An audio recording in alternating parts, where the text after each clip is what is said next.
Livre audio, Je suis toujours là. Traduction française du livre I Am Still Here de l'auteur Ada Hegy.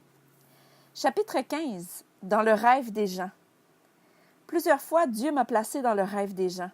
Dieu m'a fait connaître dans leurs rêves pour un but précis. Exactement comme Paul et Ananias dans le livre des Actes des Apôtres au chapitre 9. J'étais en mission et c'était pendant un temps où Papa Dieu m'avait amené près de lui, mis à part, pour un temps de transformation, de restauration, de nettoyage du printemps, ou, comme on pourrait le croire, pour une chirurgie spirituelle. J'étais au Rhode Island en visite pour voir un ami dans le corps du Christ. Apostole N. Question de faire un peu d'exercice, je suis allée au gym. Amen. Dans l'entrée, une femme était là et constamment me fixait. Je lui ai souri et dit bonjour, mais elle continuait de me fixer. Comme j'allais partir, elle m'adressait la parole et me dit « Mais je te connais. » Ensuite, elle a commencé à me demander si j'étais déjà venue ici, avant, parce qu'elle n'oublie jamais les visages. Elle me dit, insista-t-elle, « Je te connais? » J'ai dit, « Eh bien, peut-être tu m'as vu à la télévision. Je suis passée 3 ou 4 fois au canal TBN. » Elle me répondit, « Non. » J'ai dit, « Eh bien, madame, c'est la première fois que je viens ici. Je viens de la Floride, donc je ne suis pas du coin. Soyez bénis, prenez soin de vous. » Et j'ai quitté la scène. Arrivé à ma chambre d'hôtel, Dieu m'a parlé et j'ai entendu sa voix clairement. Vraiment, j'aime quand Dieu me parle de cette façon.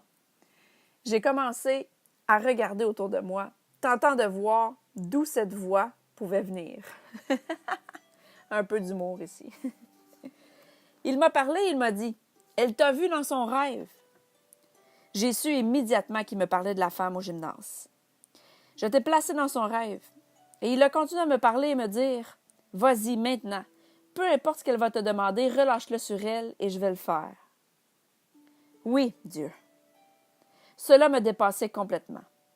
Une chose que je sais, c'est que quand je vois certaines personnes dans mes rêves, c'est parce que Dieu me montre une vision des grandes choses à venir pour eux. Cependant, je n'avais jamais entendu parler, quelqu'un affirmer me connaître après m'avoir vu dans son rêve, sans jamais m'être rencontré physiquement auparavant. C'était vraiment profond.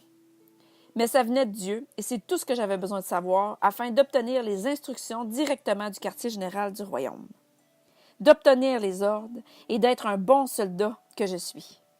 Après tout, l'armée de Dieu, c'est la seule qui existe vraiment. Je n'avais pas besoin de connaître tous les détails de son rêve. Je savais ce que Dieu m'avait dit et qu'il m'avait placé dans son rêve en cette journée pour cette saison et que Dieu allait accomplir ce qu'il lui avait promis en m'utilisant comme son vaisseau obéissant d'honneur. J'avais tout ce que j'avais besoin. J'avais les ordres directement de Dieu. Alors, je suis allée. Je suis immédiatement retournée au gymnase, là où elle travaillait, mais elle n'était plus là. Elle avait terminé sa journée. Alors, j'ai laissé ma carte d'affaires du ministère chrétien et écrit en arrière, « S'il te plaît, appelle-moi urgent. » Seigneur soit loué. La journée suivante, elle m'a téléphoné et laissé un message en me disant qu'elle retournait mon appel, elle qui serait au gymnase aujourd'hui. Je suis partie et j'ai dit à l'équipe de GMI, nous devons y retourner pour que je lui partage qu'est-ce que Dieu m'a dit et relâcher sur elle ce qu'elle a besoin. Quand nous sommes arrivés et qu'elle m'a vu, l'Esprit en elle savait ce que Dieu allait faire. C'est alors que l'Esprit du Seigneur est venu sur moi et la puissance de Dieu m'enveloppa totalement. Elle m'a regardé en pleurant et je lui ai dit tout ce que je savais. « Tu m'as vu dans ton rêve. » Elle s'exclama. « Oui! » J'ai aussi crié en lui disant « Demande à Dieu n'importe quoi. Dieu m'a dit de te dire de lui demander n'importe quoi. Et il m'envoie ici pour le relâcher sur toi. » Elle me dit « Attends un peu. » se dirigeant vers son bureau. Elle est revenue avec sa Bible, avec quelques photos à l'intérieur. Nous étions toutes les deux en admiration. Elle voulait que son mari et sa famille servent Dieu. À ce moment-là, je me suis dit, « Wow! Dieu lui a dit, demande n'importe quoi. » et elle n'a rien demandé pour elle-même, mais seulement le salut des membres de sa famille. J'en étais un peu surprise.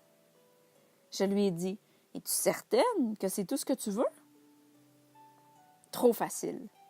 Elle m'a répondu de tout son cœur, « Oui. » Et elle a commencé à me montrer les photos de sa famille.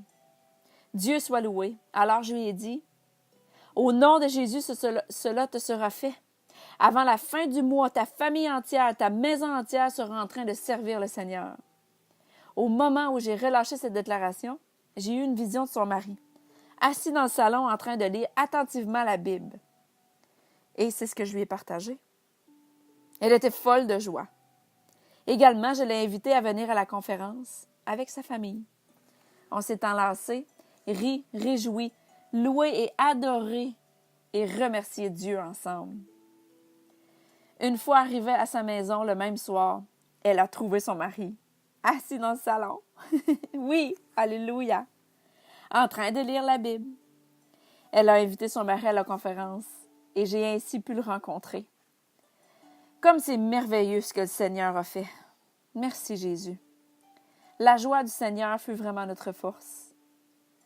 Quelques jours plus tard, j'étais sur le chemin du retour du Rhode Island vers la Floride.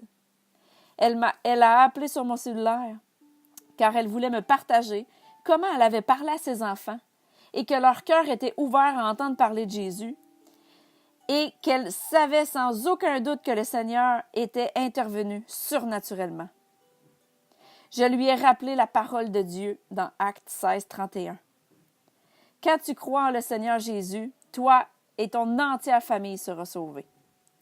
Dieu est fidèle et ses promesses aussi. Ses promesses sont en lui un oui et un amen. Nous avons seulement besoin de venir en accord en confessant ses promesses pour nous-mêmes. Dieu soit loué. Tu es fidèle et je te remercie pour les prières répondues. Merci en ce jour d'être là pour moi, pour nous, et d'être toujours là aujourd'hui. Tu m'as aimé le premier, et je prie pour répondre à cet amour chaque jour. Amen. Le deuxième exemple est rapide, court et adorable, parce qu'il vient de Dieu. Et cela, ça vaut le coup qu'on l'écrive et qu'on le publie. Amen. J'étais en Floride quand je passais devant un magasin qui vend des t-shirts chrétiens sur la rue King à Sainte-Augustine. Les propriétaires étaient Marc et Robin. Je suis entrée dans le magasin parce que j'avais besoin d'un chandail polo chrétien pour GMI. Et j'avais entendu dire que leur service était bon et les prix raisonnables. En entrant dans le magasin, l'Esprit du Seigneur est venu sur moi. Et j'ai commencé à prophétiser à Robin. Elle me dit plus tard, « Je te connais. J'ai fait un rêve avec toi. Et j'ai rêvé que tu venais ici, exactement comme tu l'as fait. Dieu soit loué. » J'arrivais à peine à le croire, mais elle me donna quelques détails. Elle savait déjà mon nom, avant même que j'ai eu l'occasion de lui dire. Elle disait que Dieu m'avait placé dans ses rêves et que j'allais prophétiser et prier pour elle. Elle m'a aussi dit des choses qu'elle croyait que Dieu allait faire pour elle et moi ensemble pour le royaume. Cela est arrivé v'là 7 ans, et je fais toujours affaire avec elle, et je continue de prier pour elle et sa famille. Elle vient tout juste de me fabriquer de merveilleux T-shirts Team Jesus pour nous. Nous les portons quand nous allons en mission et lorsque nous faisons du ministère chrétien. J'ai hâte de savoir ce que nous réserve Daddy Dieu pour nous deux ensemble, toujours dans le parfait timing de Dieu, toujours dans la volonté de Dieu. Merci Jésus, je t'aime Seigneur. Amen. En Afrique, endormie dans ma chambre, à l'hôtel, cela était durant une autre croisade de miracles. Pendant que je dormais, j'ai vu cette femme habillée à l'africaine. Elle était assise à la table de son hôtel et elle avait des documents devant elle. Elle était assise là, comme si elle attendait quelqu'un. J'étais endormie et j'avais cette vision de cette femme assise dans la chambre de son hôtel, la porte grande ouverte, attendant ma venue. Le Seigneur me réveilla et me dit, « Va la voir maintenant, elle t'attend. Elle sait qui tu es, elle t'attend. » Je me suis réveillée, habillée rapidement et commençai à marcher là où le Saint-Esprit me guidait. J'ai descendu dans l'entrée en regardant avec attention et j'ai aperçu cette femme que le Seigneur m'avait montrée dans mon rêve. Elle était assise exactement comme dans ma vision, et lorsqu'elle m'a vue, elle a commencé à pleurer et m'a demandé d'entrer. J'ai dit, « Voilà, je suis ici. » Et pour être honnête, je n'ai aucune idée de ce que je dois faire ou dire. Je me suis approchée et j'ai attendu que le Saint-Esprit me dise, celui qui télécharge les messages. Elle avait quelques documents sur la table devant elle. C'étaient des documents gouvernementaux, d'importants documents de contrats, d'ententes gouvernementales. Au moment où j'ai ouvert ma bouche, Papa Dieu a mis les mots dans ma bouche et je me suis mise à parler. « Signe-les, c'est OK. Tu as ma permission. Cela est une bonne chose et c'est plus que nécessaire pour ton pays. » Elle me répondit, « Oui, Seigneur. » Et elle m'a ensuite remerciée. Je lui ai dit que tout irait pour le mieux et souhaité la paix. Notre rencontre a été douce et courte. Tout ce que je savais, c'est qu'elle était une sorte d'ambassadeur et qu'elle était dans la gratitude et d'une grande émotion, comme je l'avais été moi-même, dû à la grâce, à la fidélité de notre Père. Sa direction et son intervention surnaturelle. Toujours là, à temps, toujours attentif à nos besoins. Merci Jésus d'être notre Seigneur au-dessus de toutes choses, à travers toute la création. Amen.